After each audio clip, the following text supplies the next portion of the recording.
ዛሬ ያለውስ ደግሞ የቀበነው ፕሮጀክታችንን ቁፋሮም እንደጨረስን በአንድ ወር ውስጥ ጊዜ ማለት ነው። ቁፋሮም ጨርሰናል። እንደምታዩት ዳርዳሩም ሾሪንግ አለው ማለት ነው።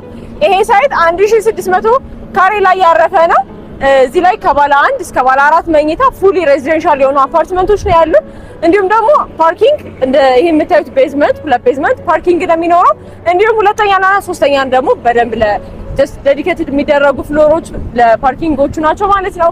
እዚህ ሳይት ላይ ለየት የሚያደርገው ከአሚኒቲ ደግሞ ዴይኬር አለው፣ ጂም፣ ስፓ እንዲሁም ደግሞ በደንብ አዳራሽ የልጆች መጫወቻ ቦታ ይኖረዋል ማለት ነው። G+24 የሆነ ህንፃ ነው። ስለዚህ በእንደዚህ ሙሉ አፓርትመንት ነው የሚሆነው ማለት ነው።